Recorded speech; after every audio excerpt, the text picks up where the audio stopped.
എല്ലാവർക്കും നമസ്കാരം. പുതിയൊരു വീഡിയോയിലോട്ട് സ്വാഗതം. ആക്ച്വലി ഇന്ന് ഞാൻ ജോലിക്ക് ഇറങ്ങിയതാണ്. അപ്പോൾ നോക്കുമ്പോൾ നല്ല വെതർ. അപ്പോൾ എന്തായാലും വീഡിയോ എടുത്തേക്കാൻ വേണ്ടിയിട്ട് വീഡിയോ എടുത്തതാണ്. കുറച്ച് ദിവസമായിട്ട് നല്ല തണുപ്പായിട്ട് ഇരുണ്ട് മൂടിക്കെട്ടിയ ഒരവസ്ഥയായിരുന്നു. പോരാത്തൊരു നല്ല ഫോഗും. അപ്പോൾ കുറച്ച് ദിവസമായിട്ട് വീഡിയോ ഒന്നും എടുക്കാൻ പറ്റുന്നതല്ലേ. അങ്ങനെ നമ്മുടെ നവംബർ മാസവും കഴിഞ്ഞിരിക്കുകയാണ്. ഡിസംബറായി, ക്രിസ്മസ് മാസമാണ്. ഇവിടെ പല സ്ഥലങ്ങളിലും ക്രിസ്മസ് ആഘോഷങ്ങളൊക്കെ നേരത്തെ തന്നെ തുടങ്ങി. ഇവിടെ റോഡ്, ബിൽഡിങ്ങുകൾ, വീടുകൾ ഒപ്പം തന്നെ ലൈറ്റിലൊക്കെ അലങ്കരിച്ച് നല്ല അടിപൊളിയാക്കി വെച്ച് എന്താ പറയുക, നല്ല രസമാണ് കാണാൻ കേട്ടോ.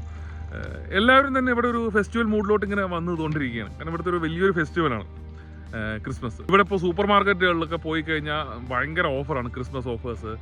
ഇവിടെ ക്രിസ്മസിന് എല്ലാവരും ഗിഫ്റ്റൊക്കെ ചെയ്യും. അപ്പോൾ അതുകൊണ്ട് ഗിഫ്റ്റിന് വേണ്ടിയിട്ട് ഒരുപാട് ചോക്ലേറ്റ്സ്, അങ്ങനത്തെ ഗിഫ്റ്റ് ഐറ്റംസ്, അങ്ങനെ പല പല സാധനങ്ങളും വന്നിരിക്കുകയാണ്. ക്രിസ്മസ് ട്രീസ്, ലൈറ്റ്, അങ്ങനെ നല്ല രസമുണ്ട് ക്രിസ്മസ്. ഇവിടുത്തെ ഷോപ്പിങ്ങിന് പോയി കഴിഞ്ഞാൽ ഒരുപാട് ഓഫേഴ്സുള്ള സമയമാണ്. ബ്ലാക്ക് ഫ്രൈഡേ ഇപ്പോൾ കഴിഞ്ഞേ ഉള്ളൂ. ഞാൻ പറഞ്ഞല്ലോ, അവിടെ ക്രിസ്മസ് ഫെസ്റ്റിവലൊക്കെ നേരത്തെ തന്നെ ആരംഭിക്കുന്നത്. പല സ്ഥലത്തും ഉണ്ടല്ലോ ക്രിസ്മസ് കാർണിവൽസ്, അതേപോലെ ക്രിസ്മസ് മാർക്കറ്റൊക്കെ തന്നെ ഓൾറെഡി സ്റ്റാർട്ട് ചെയ്തു. അങ്ങനെ അന്വേഷിച്ചപ്പോഴാണ് ഡബ്ലിനിൽ വളരെ വലിയൊരു ഷോ നടക്കുന്നുണ്ടെന്ന് മനസ്സിലായത്. അതിൻ്റെ ഒരുപാട് വിഷ്വൽസും എന്താ പറയുക, വീഡിയോസൊക്കെ ഇൻസ്റ്റാഗ്രാമിലും യൂട്യൂബിലൊക്കെ കാണാൻ പറ്റി. പലരും പോയി കണ്ടതിൻ്റെയൊക്കെ. അപ്പോൾ അതേപോലെ തന്നെ അവരുടെ അഡ്വർടൈസ്മെൻ്റ് ഒക്കെ കണ്ടു. അപ്പോൾ അത് വലിയൊരു ഷോ ആണ്. അപ്പോൾ എന്തായാലും വിചാരിച്ചു അത് പോയി കണ്ടേക്കാന്ന്. ഇന്നത്തെ വീഡിയോയിൽ ഞങ്ങൾ ആ പോയ ഷോയുടെ ഡീറ്റെയിൽസും ആ ഷോയിലേക്ക് ഞങ്ങൾ കണ്ട കാഴ്ചകളും വളരെ ബ്യൂട്ടിഫുൾ ആയിട്ടുള്ള കാഴ്ചകളായിരുന്നു. അപ്പോൾ വളരെ ഭംഗിയായിരുന്നു. അപ്പോൾ അതിനെക്കുറിച്ചിട്ടുള്ള ഒരു വീഡിയോ ആണ്. അയർലൻഡിൽ വന്നിട്ട് ആദ്യമായിട്ടാണ് ഫാമിലി ആയിട്ട് ഇങ്ങനെ ഒരു ഔട്ടിങ്ങിന് പോകുന്നത്. ഷോയ്ക്കുള്ള ടിക്കറ്റൊക്കെ ഞങ്ങൾ ഓൾറെഡി ഓൺലൈനിൽ തന്നെ എടുത്തു, പോണതിന് മുന്നേ തന്നെ. ഏകദേശം അഡൽട്ട്സിന് 25 യൂറോയും കിഡ്സിന് 23 യൂറോ ആയിരുന്നു. 2 വയസ്സിന് മേലുള്ള കിഡ്സിന്. ഷോ നടക്കുന്നത് ഞാൻ പറഞ്ഞല്ലോ ഡബ്ലിനിലാണ്. ഡബ്ലിനിലുള്ള മാലഹൈഡ് കാസിൽസ് ആൻഡ് ഗാർഡൻസ് എന്ന സ്ഥലത്താണ്. ആ സ്ഥലം ഞങ്ങളുടെ വീട്ടിൽ നിന്ന് ഏകദേശം 180ഓളം കിലോമീറ്റർ ഉണ്ട്. ഞങ്ങൾക്ക് ഇവിടുന്ന് 2-2.25 മണിക്കൂർ മതി ഇത്രയും ഡിസ്റ്റൻസ് കവർ ചെയ്ത് അവിടെ എത്താൻ. കാരണം എന്താ വെച്ച് കഴിഞ്ഞാൽ മാക്സിമം കിലോമീറ്റേഴ്സും അതിൽ മോട്ടോർ വേ ആണ്. മോട്ടോർ വേ പറഞ്ഞാൽ നമ്മുടെ നാട്ടിലെ എക്സ്പ്രസ് വേയിൽ അതേപോലെ അവിടെ സ്പീഡ് ലിമിറ്റൊക്കെ കൂടുതലാണ്, 120 km/h ആണ്. അപ്പോൾ നമുക്ക് പെട്ടെന്ന് തന്നെ പോകാം, ട്രാഫിക് ഒന്നും ഉണ്ടാവില്ല. ഷോയ്ക്ക് കയറുന്നതിന് മുന്നേ ഞങ്ങളുടെ തൊട്ടടുത്ത് തന്നെ ഒരു മറീന ഉണ്ടായിരുന്നു. അവിടെയും കൂടെ പോയി ഒന്ന് കറങ്ങിയിട്ടാണ് ഞങ്ങൾ ഷോ നടക്കുന്ന സ്ഥലത്തെത്തിയത്. അവിടെ എത്തി നമ്മളെ സ്റ്റാർട്ട് ചെയ്യുമ്പോൾ തന്നെ കാണാൻ പറ്റുന്ന ഒരുപാട് കുട്ടികൾക്കുള്ള കളിപ്പാട്ടങ്ങളും ചെറിയ ചെറിയ ഗിഫ്റ്റ് ഐറ്റംസും, പിന്നെ അതേപോലെ ഒരുപാട് സ്നാക്സും, വെറൈറ്റി ആയിട്ടുള്ള ഫുഡ്, അങ്ങനെ പല പല സാധനങ്ങളും അവിടെ ഉണ്ട്. നമ്മൾ കയറുമ്പോൾ തന്നെ എൻട്രൻസിൽ തന്നെ ഇതാണ് നമ്മൾ ഫസ്റ്റ് കാണാൻ പറ്റുന്നത്. ഞങ്ങൾ കുട്ടികൾക്ക് 1-2 ഗിഫ്റ്റൊക്കെ വാങ്ങിച്ചു. പിന്നെ അതേപോലെ ലോങ് റൈഡായിരുന്നു, ഞങ്ങൾ അവിടെ നിർത്തിയൊന്നുമില്ല. അപ്പോൾ എന്താ പറയുക, ഒരു കോഫിയൊക്കെ കുടിച്ച് കുറച്ച് സ്നാക്സ് ഒക്കെ കഴിച്ച് ഞങ്ങൾ അങ്ങനെ അകത്തോട്ട് കയറി. അകത്ത് കയറി ഞങ്ങൾക്കുണ്ടല്ലോ ലേസർ ഷോ, ടോക്കിംഗ് ട്രീ, പിന്നെന്താ പറയുക, ലൈറ്റുകൾ കൊണ്ട് വളരെ വർണ്ണ വിസ്മയം തന്നെയാണ് അവിടെ തീർത്തിരിക്കുന്നത് കേട്ടോ. വളരെ ബ്യൂട്ടിഫുൾ ആയിരുന്നു. നിങ്ങൾ എന്തായാലും ഞങ്ങൾ അവിടെ കണ്ട കാഴ്ചകളൊക്കെ ഒന്ന് കണ്ട് ആസ്വദിച്ചിട്ട് വരും.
1 മണിക്കൂർ എടുത്തു ഈ ഫുൾ ഏരിയ കവർ ചെയ്ത് എന്താ പറയുക നടന്ന് നമുക്ക് ഈ ഏരിയ ഫുള്ള് കറങ്ങി കംപ്ലീറ്റ് ചെയ്യാൻ, ഈ ഷോ കംപ്ലീറ്റ് ചെയ്യാൻ. കുട്ടികളും ഞങ്ങളൊക്കെ തന്നെ ഒരുപാട് ആസ്വദിച്ചൊരു ഇവന്റ് ആയിരുന്നു കേട്ടോ. നല്ലൊരു രസമായിരുന്നു, എല്ലാവരും കൂടി പോയി നല്ലൊരു വൈബായിരുന്നു അവിടെ. നവംബർ 7-ാം തീയതി സ്റ്റാർട്ട് ചെയ്ത ഷോ ആണിത്. ജാനുവരി 5-ാം തീയതി വരെ ഉണ്ട്. കാണാൻ പോകാൻ പറ്റുന്നവരൊക്കെ ഒന്ന് പോയി കാണുക. അത്രയ്ക്ക് നല്ല ഷോ ആണ്, എനിക്ക് വളരെ ഇഷ്ടപ്പെട്ടു. അപ്പോൾ അത്രയേ ഉള്ളൂ ഇന്നത്തെ വീഡിയോയിൽ. വീഡിയോ എല്ലാവർക്കും ഇഷ്ടപ്പെട്ടെന്ന് വിചാരിക്കുന്നു. വീഡിയോ ഇഷ്ടപ്പെട്ട് കഴിഞ്ഞാൽ ലൈക്ക് ചെയ്യുക, അതേപോലെ തന്നെ സബ്സ്ക്രൈബ് ചെയ്യാത്തവരൊക്കെ ഒന്ന് സബ്സ്ക്രൈബും കൂടി ചെയ്യണേ. നിങ്ങളുടെ സുഹൃത്തുക്കൾക്ക് ഷെയറും കൂടി ചെയ്യുക. So thanks for watching. By.